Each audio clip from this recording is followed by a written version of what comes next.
Hi అండి. ఇంకా DCP Sandeep వెళ్తూ ఉంటే డీసీపీ వెనకాల ఫాలో అయ్యి బాబీ హాసిని వెళ్తూ ఉంటారు కదా. వీళ్ళిద్దరు ఫాలో అవుతున్నారన్న విషయం డీసీపీకి తెలుసు. కాకపోతే డీసీపీకి తెలుసు అన్న విషయం హాసినికి బాబీకి తెలియక బండి మీద కారు వెనకాలే ఫాలో అయ్యి వెళ్తూ ఉంటారు. అప్పటికి హాసిని అంటూ ఉంటుంది, ఈ బండికి ఉన్న లైట్ ఆపు, లేదంటే అతనికి డౌట్ వస్తుంది అనేసి అనగాని, మనం ఈ లైట్ ఆపామంటే మనకి దారి కనపడక యాక్సిడెంట్ అయ్యే అవకాశాలు ఉన్నాయి కలరు, కాబట్టి నువ్వు కాంగా కూర్చో, నేను తీసుకుపోతా కదా అని చెప్పి బాబీ ఆ కారు వెనకాల వెళ్తూ ఉంటే ఎప్పుడు రూట్ మార్చేస్తాడో కానీ సందీప్ రూట్ మార్చేస్తాడు. అది వీళ్ళు బాబీ హాసిని కనిపెట్టలేరన్నమాట. అదేంది ఇప్పుడు కారు మన ముందే ఉండాలి కదా, ఎటు వెళ్ళిపోయింది అని చెప్పేసి బెత్తరపోయి అటు ఇటు వెతుకుతూ ఇంకొక ప్లేస్లో బండి ఆపేసుకొని ఇద్దరు వెతుకుతూ ఉంటారు. దారి కొనాక నడుచుకుంటూ అక్కడ ఏదైనా కనపడతాయా, ఏదైనా ప్రూఫ్లు దొరుకుతాయా, మన జానకి కనపడుతుందా అనేసి అక్కడంతా వెతుకుతూ ఉంటారా. ఈలోపే సందీప్ సారు జానకి దగ్గరికి వెళ్ళటం జరుగుతుంది. అక్కడికి ఒక నర్సుని పిలిపిస్తారు.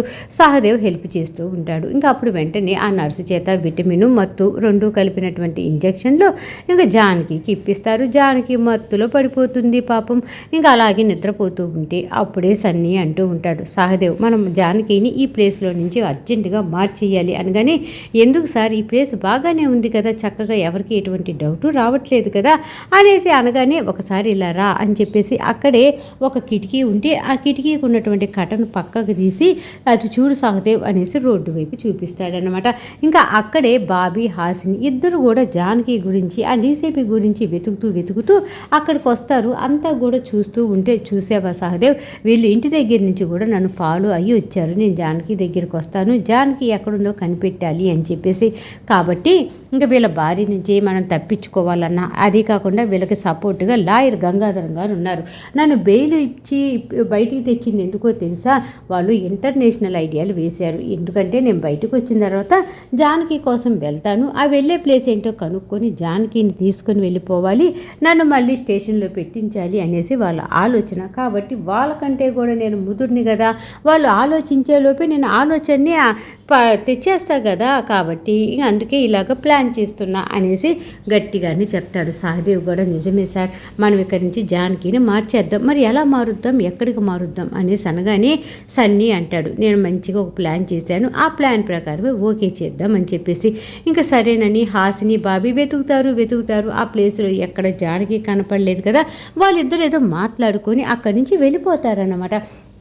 ఇంకప్పుడే ఇంకా సన్నీ అంటూ ఉంటాడు, నేను వేసే ఆలోచన ఇంక వీళ్ళు బయటికి తప్పించుకోలేరు, వీళ్ళకి ఇంకా నా చేతిలో ఉంది అనేసి ఇంకా సన్నీ పగలబడి నవ్వుకుంటూ ఉంటాడు.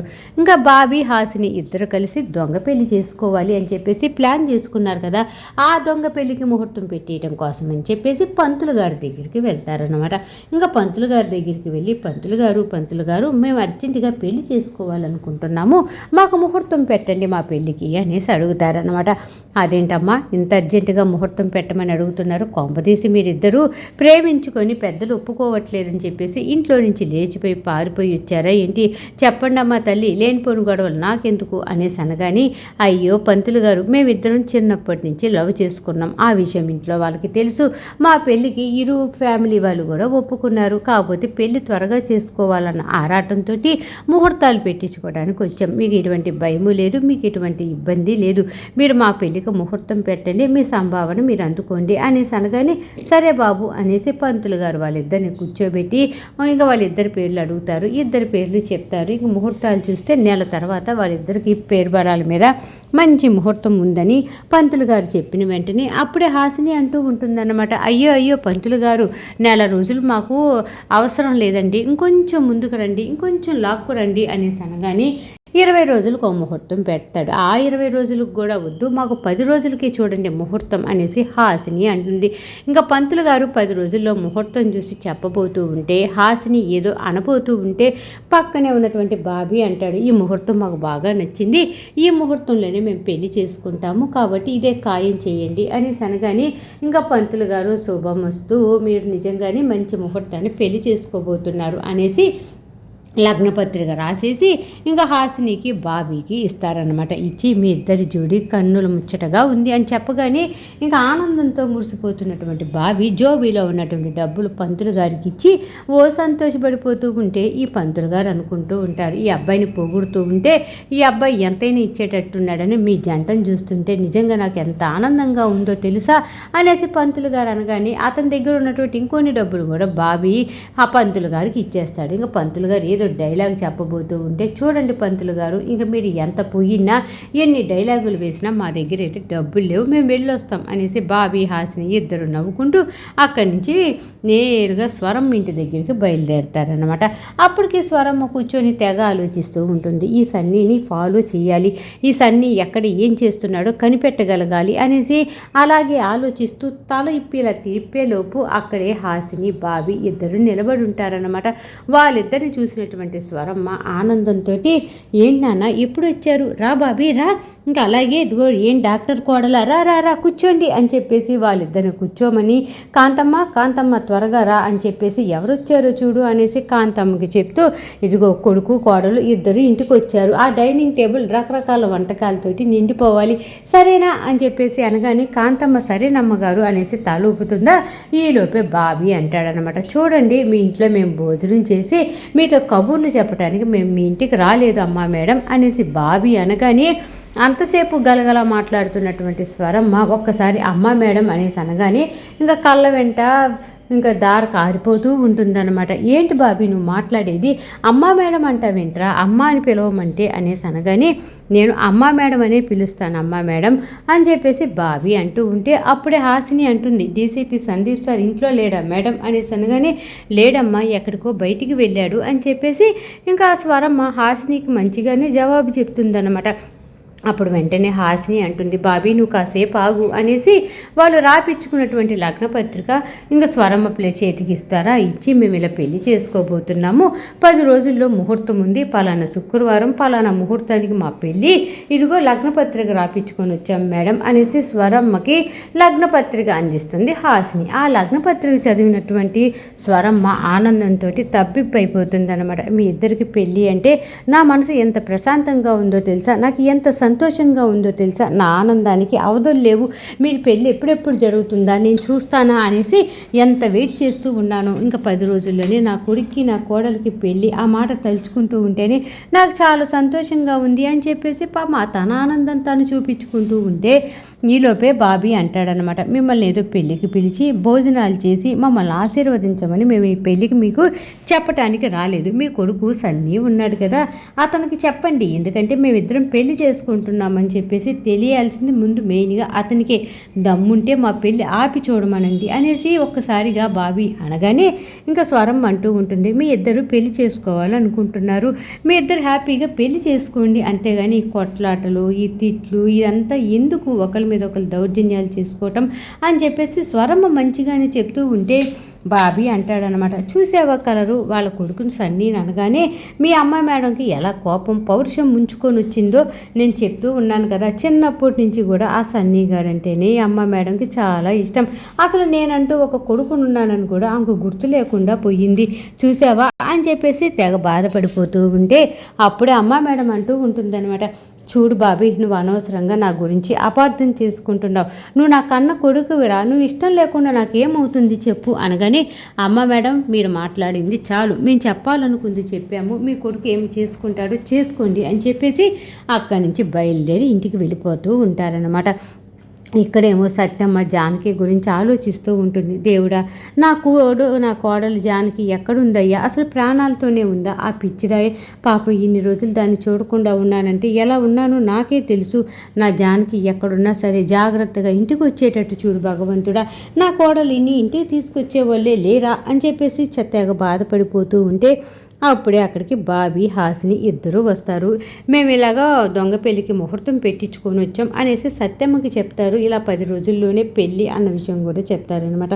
ఇంకా సత్యమ్మ కంగారు పడిపోతూ ఉంటుంది, ఇదేందయ్యా జానకి ఎక్కడుందో తెలియక మనం బాధపడుతూ ఉంటే ఇప్పుడు మళ్ళీ మీ పెళ్ళి అంటారేంటి, మీరిద్దరు పెళ్లి చేసుకుంటున్నారన్న విషయం తెలిస్తే ఆ డీసీపీ కామ్గా ఉంటాడా, పోలీస్ స్టేషన్లో ఉండగానే పెళ్లి కార్డు పంపించినాడు ఇప్పుడు మిమ్మల్ని ఏదైనా చేయడానికి రెడీ ఉంటాడు, నాకు చాలా భయంగా ఉందయ్యా ఈ పెళ్ళి గిల్లి ఇప్పుడు అవసరమా చెప్పండి అనేసి అనగానే, అవసరమే సత్యమ్మ, మన జానకి మనకి తిరిగి రావాలన్నా, మన జానకిని జాగ్రత్తగా సేఫ్గా మన దగ్గరికి చేర్చాలన్నా ఈ పెళ్ళి ఒక్కటే మనకు మార్గం అనేసి హాసిని అంటుంది. అప్పుడే బావి అంటాడు, అవును సత్యమ్మ, నువ్వు దేనికి భయపడాల్సిన పని లేదు. ఇప్పుడే ఇంటికి వెళ్ళి అమ్మ మేడం కూడా అంత వివరం చెప్పేసి వచ్చాం కాబట్టి ఇక భయపడాల్సిన పనే లేదు అనగానే సత్యమ్మకి దడ స్టార్ట్ అవుతుంది. ఇప్పుడు ఇంటికి వెళ్ళగానే ఆ డీసీపీ సార్కి అమ్మగారు చెప్పేస్తారు. ఇంకా అతను కోపంతో ఊగిపోతూ ఇంటికి వస్తాడు. ఏం చేస్తాడు ఏంటో అని చెప్పేసి సత్యమ్మ తెగ బాధపడిపోతూ ఉంటుందన్నమాట. ఇంకా ముగ్గురు కలిసి లాయర్ దగ్గరికి వెళ్ళి అడుగుదాము, ఎందుకంటే లాయరే కదా ఈ ఐడియా ఇచ్చింది అనేసి ఇంకా సత్యమ్మ, హాసిని, బాబీ ముగ్గురు బయలుదేరి లాయర్ దగ్గరికి వెళ్తూ ఉంటారు. ఇంక ఇలా ఉంటే సన్నీ ఒక ప్లాన్ చేశాను, ఆ ప్లాన్ ప్రకారం నేను చేస్తే అందరూ కూడా అవుట్ అయిపోతారు అని చెప్పేసి సన్నీ అని ఉంటాడు కదా. అదేంటో కాదు, ఎందుకంటే హాసిని నేను కొన్ని రోజులు హాస్పిటల్ మూసేస్తున్నాము అనేసి బోర్డు పెడుతుంది కదా, ఆ బోర్డు ఈ సన్నీ చూస్తాడనమాట. అదే హాస్పిటల్లో జానకి ఉంచామనుకో, ఇంకా ఊరంతా జానకి కోసం వెతుకుతారు కానీ వాళ్ళ ఇంటి ముందు రూములో హాస్పిటల్లో జానకిని వెతకరు కదా, కాబట్టి జానకికి సేఫ్ ప్లేస్ అదే అనేసి ఇంకా సహదేవ్కి చక్కగా వివరంగా చెప్తాడు. సహదేవ్ గడు మీ ప్లాన్ సూపర్గా ఉంది సార్, కాకపోతే ఇంకొకసారి ఆలోచించండి, మనం ఏమన్నా రిస్కుల్లో పడుతున్నామేమో అనేసి సహదేవ్ అనగానే, మనం ఇటువంటి రిస్కుల్లో పడట్లేదు సహదేవ్, ఈ ఐడియా సూపర్గా ఉంది అని చెప్పేసి జానకిని జాగ్రత్తగా తీసుకొని వచ్చి ఆ రూమ్లోనే పడుకోబెడతాడనమాట. ఇంకా తనకి పాపం మత్తు విటమిన్ కలిపినటువంటి ఇంజెక్షన్ ఇచ్చారు కాబట్టి తను ఇంకా అసలు స్పృహలోకి వచ్చే అవకాశమే లేదు ప్రస్తుతానికి. ఇంకా వీళ్ళిద్దరూ అలాగే జానకిని అక్కడ పెట్టి మళ్ళీ ఆ రూమ్కి తాళం వేసేసి ఏమి ఎరగని వాళ్ళలాగా వెళ్ళిపోతారు అక్కడి నుంచి. ఇక్కడ ఇలా జరుగుతూ ఉంటుంది కదా. ఇంకా మొత్తానికి లాయర్ గంగాధరం దగ్గరికి సత్యమ్మ, హాసిని, బాబీ చేరుకుంటారు. సత్యమ్మ అంటూ ఉంటుంది, లాయర్ బాబు, ఇప్పుడు మీరు వీళ్ళిద్దరూ పెళ్లి చేసుకున్నారంటే ఆ డీసీపీ సందీప్ ఊరుకోడు, ఏదో ఒకటి చేసి వాళ్ళిద్దరిని భూమి మీద లేకుండా చెయ్యాలనుకుంటాడు. కాబట్టి ఈ పెళ్లి జరగకుండా అలాగే మా జానకి మాకు వచ్చేటట్టుగా ఏం అవకాశం లేదా అనేసి సత్యమ్మ అడుగుతూ ఉంటే, చూడు సత్యమ్మ, ఇప్పుడు నీ మేనకోడలు జానకి బయటికి రావాలి అని అంటే వీళ్ళిద్దరు పెళ్లి చేసుకుంటున్నట్టుగా నటించాలి. అప్పుడు ఆ డీసీపీ వీళ్ళిద్దరికి జరిగింది పెళ్ళి అనేసి ఏదో ఒక తప్పు పనిచేసి ఇరుక్కుంటాడు. ఆ తప్పే మనకి ఆయుధం అవుతుంది. వాడు తప్పు చేసిన వెంటనే వాడిని పట్టుకొని 4 పట్టించామనుకో నిజాలన్నీ బయటకు వస్తాయి, అర్థమయ్యిందా అనేసి, ఇదిగో చూడు శివ, రేపటి నుంచి మీ పని ఏంటంటే ఆ డీసీపీ ఎక్కడికి వెళ్తున్నాడు, ఎక్కడ ఏమేం చేస్తున్నాడు అవన్నీ కనిపెట్టాలి, సరేనా అనేసి చెప్తూ ఉంటే సరేనని తలూపుతూ ఉంటే ఇక్కడ స్వరం మేము బెడ్రూమ్లో ఆలోచిస్తూ నిజంగానే బాబీ వారు చెప్పినట్టుగా సన్నీ వెనకాలే ఫాలో అయ్యి వాడు చేసే పనులన్నీ కనిపెట్టాలి, రేపటి నుంచి ఆ పనిలోకి దిగుతా నేను, ఎవరికి అనుమానం రాకుండా అనేసి స్వరమ్మ ఫిక్స్ అయిపోయి కాంతమ్మ కాంతమ్మ అనేసి పిలుస్తూ ఉంటుంది. కాంతమ్మ పరిగెత్తుకుంటూ వచ్చి ఏంటి అమ్మగారు చెప్పండి అనేసి అనగానే, నేను ఇలాగా బెడ్రూమ్లో పడుకుంటున్నాను, నన్ను ఎవరు డిస్టర్బ్ చేయొద్దు, లేపాలని ట్రై చేయొద్దు, ఎవరు వచ్చినా సరే ఇంకా నేనైతే మాట్లాడను, నువ్వే మాట్లాడిచ్చి పంపించేసి, అలాగే సన్నీ కూడా వచ్చాడనుకో నన్ను అసలు లేపొద్దని చెప్పు, నిద్ర నేను భోజనం చేశాను అతనే చెయ్యాలనే విషయం కూడా చెప్పు, సరేనా అని చెప్పేసి కాంతమ్మకు అన్ని జాగ్రత్తలు చెప్తూ ఉంటుంది స్వరమ్మ. అప్పటికే కాంతమ్మ అంటుంది, ఏంటి అమ్మగారు ఈరోజు మీరు కొత్తగా మాట్లాడుతున్నారేంటి, బాబు గారిని కూడా రూమ్లోకి రావద్దంటున్నారేంటి అనేసి అనగానే, కాంతమ్మ, ఈరోజు ఒక్కరోజన్నా నేను ప్రశాంతంగా నిద్రపోవాలనుకుంటున్నాను, రేపటి నుంచి ఒక కొత్త కార్యక్రమం చేయాలనుకుంటున్నా, కాబట్టి నేను ఇప్పుడే ప్రశాంతంగా పడుకొని లెగాలనుకుంటున్నా అనేసి కాంతమ్మకు చెప్తూ ఉంటే కాంతమ్మ బెత్తరపోయి చూస్తూ ఉంటే ఈరోజు ఎపిసోడ్ అయిపోయిందనమాట. మొత్తానికి సీరియల్ బాగుంది, చక్కగా ఉంది, అర్థమైంది అనుకుంటే మర్చిపోకుండా నా ఛానల్ని లైక్ చేయండి, షేర్ చేయండి, సబ్స్క్రైబ్ చేసుకోండి. కింద బెల్ సింబల్ ఉంటుంది కదా, దాన్ని గట్టిగా ఒక బాధేసేయండి. రాబోయే ఎపిసోడ్లో మళ్ళీ కలుద్దాం. అంతవరకు ఉంటా మరి, బాయ్.